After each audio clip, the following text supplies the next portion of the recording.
Okay, so when we're looking at the effects on the body from the stress hormones, here we've got highlighted 7 areas. We've got peripheral shutdown, perceptual distortion, post-incident fatigue, cognitive dissonance, auditory exclusion, tunnel vision, and muscle tightening. So we'll have a little brief look at what those are about. So here we have highlighted tunnel vision, right? So the point of focus may become narrower than normal, seeing less. Some people lose the ability to see in colour and everything becomes shades of light and dark. So me looking at you now, I can still see my hands here because of my peripheral vision. But if I'm highly stressed, then my vision is going to narrow. So when you're trying to deal with someone who's in a high state of arousal and in crisis, their vision is going to be very narrow. So if your arms are wide, they're not going to see your hands. And if you're close, your hand going up, even though it's showing no harm, if they're way out, the person might not see that your hand is like this, and they might interpret that it's coming down to hit them. Also, the issues about light and dark and colour. Now, typically with the nighttime economy, for example, you might have door staff, so your SIA licensed staff and police all wearing dark clothing. So when your person is being dealt with outside of a nightclub or a pub and the police turn up, they might not be able to differentiate the uniforms because the colour is all the same. It's light and dark. Now, peripheral shutdown, this is about your concentration, your judgment and your analytical skills all become affected, and your brain becomes emotional rather than rational. So when we look at the issue around emotional and rational brain, certainly young brains tend to be dominantly in the emotional, but the rational person can go emotional when they're in a high state of arousal. So you need to be mindful that your service user is in a high emotional state and they are not thinking logically. It's all about the emotion. So we've got to be able to deal with that and be able to communicate through that and tactically deal with the emotional brain to bring them back down into like a rational adult mode. Muscle tightening issues there. So your large muscle masses, mobility and movement may become difficult as the person's gone into high arousal. And this is why it's difficult just to punch straight ahead and the people come in with these big swings, because it's really hard to be tactical. Likewise, the person might be doing repetitive movements. So even down to the fingers, if somebody's getting aroused, the finger might be going in relation to that arousal method. Pacing around the rooms, a lot of movement, but tends to be a repetitive movement. The person might not be able to sit down and sit still because of the tightening of the muscles, the needing to stay upright. Cognitive dissonance. So people may not be able to remember a great deal of detail post-incident, but recall sections and events in minute detail. It can account for recollection of events being out of order or different between witnesses.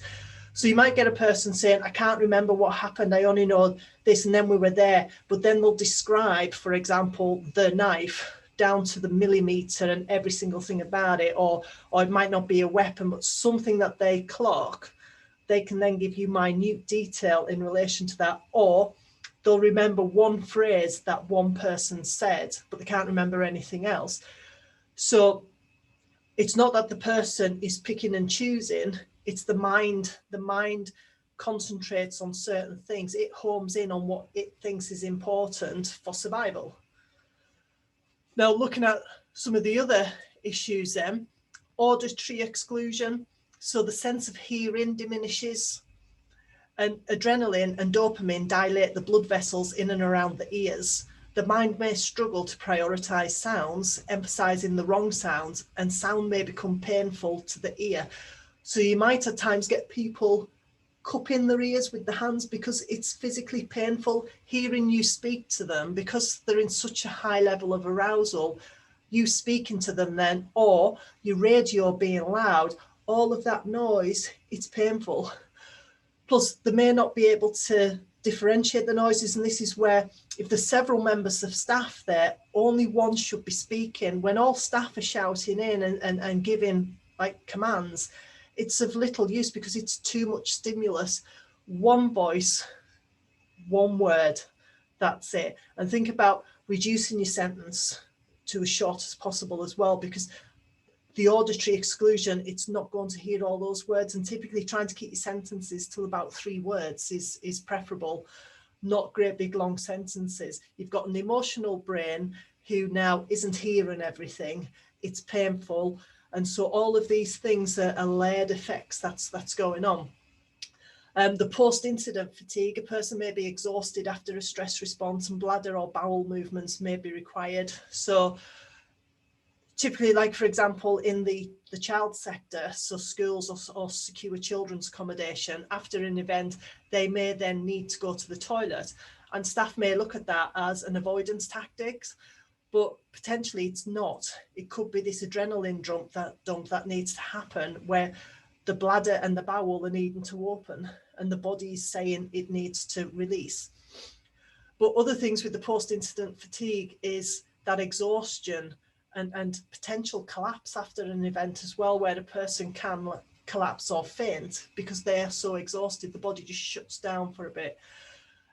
Perceptual distortion, reality can become distorted, the duration of incidents can increase or decrease, and amnesia post-event is possible. The person may recall an event in slow motion.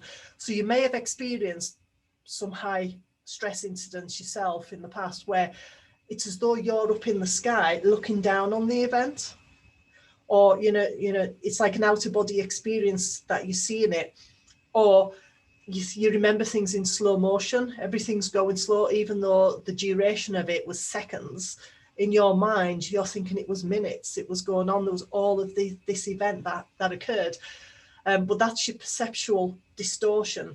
So if we've got all of those aspects which could potentially be going on, in addition to the heart rate going fast as well, and the person then being unable to perform certain functions, we can then see how the chemical impact and the stress impact on the person is difficult to manage. But in addition, if the staff member is also encountering all of this stress level and high arousal, we've got a recipe here for things going wrong quickly.